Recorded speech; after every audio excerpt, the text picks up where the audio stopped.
Hello dear students, welcome back to you in your BS Second Year English Literature class. Today I am going to discuss your first paper drama. In today's session, I am going to discuss about Theatre of the Absurd. देखिए बेटा, theatre of the absurd, इसके बारे में मैं पहले आपको थोड़ा सा समराइज करके हिंदी में बता दूंगी इसकी ओरिजिन कैसे हुआ, जिससे आप लोगों के आगे की कॉन्सेप्ट क्लियर हो सके. Okay, let's start. बताते हैं एब्सर्ड ड्रामा जिसकी स्टार्टिंग हुई थी 1940 से 50 तक. इन 10 सालों में आप देखते हैं जो आउटकम होता है उससे इन्फ्लुएंस होकर एब्सर्ड ड्रामा का ओरिजिन हुआ था. तो देखते हैं 1940 से पूरे वर्ल्ड में जो सेकेंड वर्ल्ड वार हो रहा था उस समय सब जगह इफेक्टेड था और हर जगह जो था तबाही का मंजर था और जो कुछ भी सोसाइटी में चल रहा होता है उसका डायरेक्ट इफेक्ट आपकी थिएटर पर पड़ता है. इसलिए 1950 से थिएटर में भी एक क्लासिकल चेंज आया था, थिएटर ऑफ एब्सर्ड. ये एक ऐसा स्टाइल था जिसमें रियलिज्म को रिजेक्ट कर दिया था और इसके पीछे कॉन्सेप्ट ये था जिंदगी में अब कुछ भी सेंस नहीं है, लाइफ एक नॉनसेंस की तरीके चल रही है, जिंदगी में कोई भी सेंस नहीं है, इसलिए थिएटर में भी नहीं होना चाहिए. Life doesn't really make sense, so theatre should not make sense either.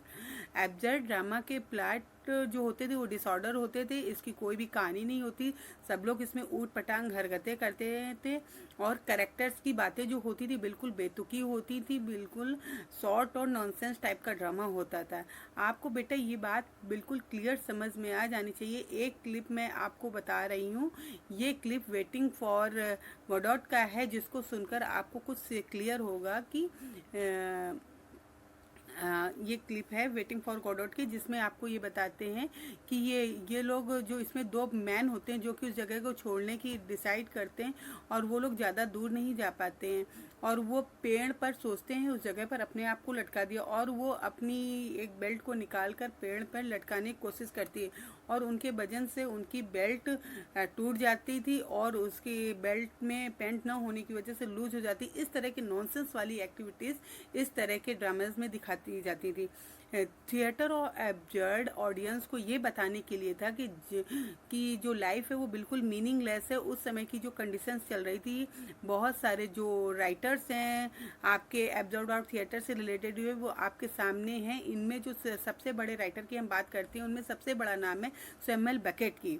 Samuel Beckett का जिक्र ना हो अगर एब्सर्ड ऑफ थिएटर की बात हो तो ऐसा हो ही नहीं सकता, क्योंकि वेटिंग फॉर गॉडॉट जो था वो इन्हीं का ड्रामा था, वो इन्हीं की वजह से इतना ज़्यादा पॉपुलर हुआ. अगर आपको सब अच्छे से एब्सर्ड फॉर थिएटर समझना है तो इसको कंटिन्यू रखिए. सैमुअल बेकेट का जो जन्म था वो आयरलैंड में हुआ था. अपनी पढ़ाई को पूरी करने के बाद ये फ्रांस में आ गए थे पढ़ाने के लिए और फ्रांस में बेकेट ने जेम्स चर्चिल के रिसर्च असिस्टेंट बन गए थे. और बेटा वर्ल्ड वार के बाद सैमुअल बेकेट ने अपना एज ए प्ले राइटर का करियर स्टार्ट कर दिया था. ओके, इसके आगे ही हम आपको और भी डिस्क्रिप्शन में इसके बारे में इनसे रिलेटेड चीज़ें बताते. The theatre of the absurd. The absurdist playwrights believe that our existence is absurd because we are born without asking to be born. We die without seeking death. We live between birth and death, trapped within our body and our region, unable to conceive of a time in which we are not or a time in which we will not be, for nothingness is very much like the concept of infinity, something we pursue only in so far as we cannot experience it.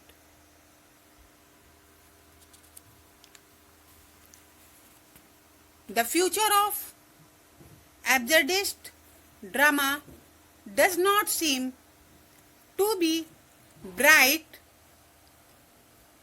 The plays of the theatre of the absurd are no longer thought of as the drama of the future. Absurdist drama is in fact dated most dramatists of the absurd have found it difficult to sustain a whole evening in the theatre without compromising somewhat.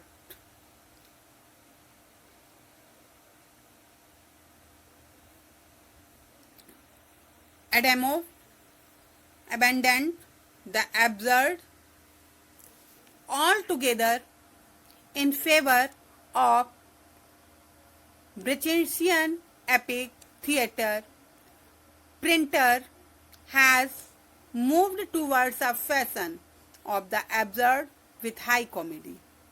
Indeed, by 1962, the movement seemed to have spent its force, though a liberating influence on conventional theatre, its effect continued to be felt. कहने का आशय ये है जो एब्सर्डिस्ट जो writer होते थे वो ऐसा विश्वास करते थे कि जो उनका संसार में एग्जिस्टेंस जो अस्तित्व है वो मूर्खता है, क्योंकि वो बिना पूछे जन्म लेते हैं और मर जाते हैं। और हम जो ये लोग होते हैं कि इनका मानना ये है कि हम लोग सदैव जीवन और मृत्यु के बीच में झूलते रहते हैं। ये कभी नहीं जान पाते कि किस समय अस्तित्व में है और कब नहीं है। ये जीवन की व्यर्थता अनंत है और इसका कोई आभास प्राप्त नहीं कर सकते। इन लोगों की रचना शैली विभिन्न प्रकार की है, उनकी किसी से भी तुलना नहीं की जा सकती है और इनको दार्शनिक वर्ग में नहीं रखा जा सकता है। आजकल ये रचनाकार पारंपरिक अलगाव का विरोध करने में व्यस्त हैं। ये अपने नाटकों में फेयर्स तथा ट्रेजेडी का मतलब एक अजीब सा जो मिक्सचर होता है उसको प्रेजेंट करते हैं। इनमें सबसे अधिक जो होता है कष्टदायक चीज़ों पर हंसाते हैं और मूर्खतापूर्ण पर रोने के लिए हम लोगों को मतलब विवश कर देते हैं। वास्तव में ये हमारे पूर्ण रूप से व्यंग्यकार भी कह सकते हैं इनको। आगे तो हम लोग देखते हैं द थिएटर ऑफ एब्सर्ड के बारे में और थोड़ा डिटेल में। The theatre of the absurd, ये टर्म जो है ये आपका क्वाइन किया है मार्टिन एस्लिन ने इन 1962 में। The term refers to a type of play which presented the philosophy of Albert Camus. In his essay articulated in 1942, The Myth of Sisyphus, in which he defines the human condition as meaningless.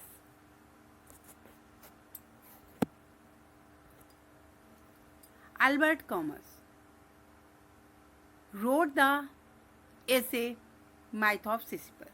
ये इसके writer हैं।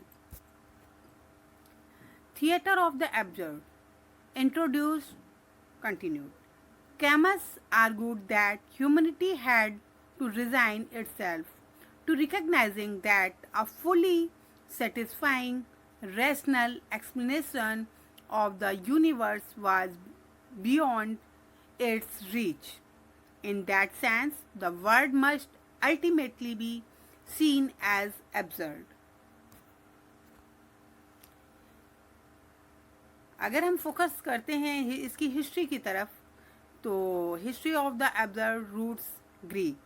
The theatre of the absurd is often traced back to avant-garde experiments of the 1940s, but its roots date back much further. Absurd elements first made their appearance shortly after the rise of Greek drama. देखिए बेटा, किसी भी ड्रामे की जो origin होता है, beginning होती है, वो मोस्टली ग्रीक से होती है और ग्रीक जो लिटरेचर वो बहुत ज़्यादा रिच माना जाता है. मोस्टली जो इंग्लिश राइटर्स रहे हैं उन्होंने उसको कॉपी किया, उससे बहुत कुछ सीखा है ग्रीक और रोमन लिटरेचर से. उसके बाद वो आगे बढ़ पाए हैं जितने भी फेमस राइटर्स हुए हैं. In the wild humour of buffoonery of old comedy, Greek comedies marks कैसा था उसके बारे में हम आपको बताते हैं. Roots continued 19th century. The acknowledged predecessors of what would come to be called the theater of the absurd is Alfred Jarry's monstrous puppet play in 1896, which presents a magical, grotesque figure set amidst a world of archetypal, stereotypal images.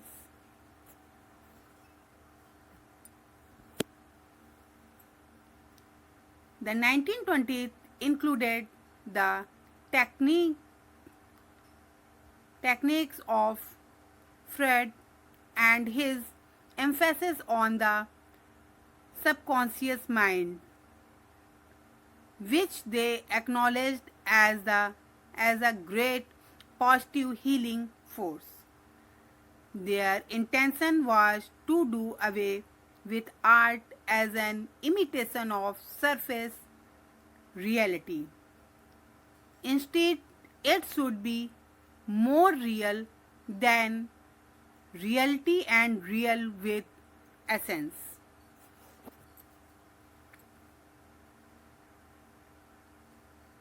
If we talk about the World War II, finally brought the theater of the absurd to life. World war second के बाद ही आपका जो ये observe theatre of observe था, ये life मतलब ये फिर से आया था, ये अपने एग्जिस्टेंस में आया था. The conflict and the trauma of living under threat of nuclear annihilation put into perspective the essential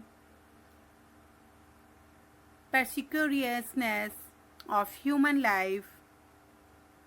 Suddenly, one did not need to be an abstract thinker in order to be able to reflect upon absurdity. देखिए absurd जो हमारी movies वगैरह रहती इन पर भी इसका बहुत ज़्यादा प्रभाव पड़ता है कि जैसा थिएटर में आता है जो भी ट्रेंड उसी हिसाब से हमारी मूवीज़ और सीरियल्स वगैरह में भी आता है. अब देखिए इसका इफ़ेक्ट भी मॉडर्न युग में बहुत ज़्यादा पड़ रहा है. World war second nuclear threat, इसको इस तरह से देखिए इंडिकेट किया गया है. Made the feeling of the meaningless of human life main stream, मतलब ये मेन स्ट्रीम की तरफ जा रही. There is no fruit, there is no meaning, there is no sense. Straight खड़े होकर बस उसको इस ट्री के थ्रू आपके सामने इसको एक्सप्रेस करने की कोशिश की गई है. शैमुअल बेकेट्स वेटिंग फॉर गॉडेट, मैंने जो आपको इसकी क्लिप बताई है कि ये लोग किस तरह से वहाँ पर जिस आदमी का वेट कर रहे होते वहाँ पर वो आदमी नहीं आता और ये लोग वहाँ वेट करते करते जब इनको कोई ऑप्शन नहीं दिखता तो ये पेड़ से लटकने की कोशिश करते. ये देखिए उसका सीन दिया हुआ है. Epitomized theatre of the absurd and was huge world wide success. Samuel Beckett को इस प्ले के बाद बहुत सक्सेस मिली है. ओके, आई होप आप लोगों को एब्सर्ड ऑफ थिएटर समझ में आ गया होगा. इसकी स्टार्टिंग कब हुई है, कैसे हुई है और इसके फेमस जो राइटर हैं वो कौन है. Okay, thank you, have a nice day.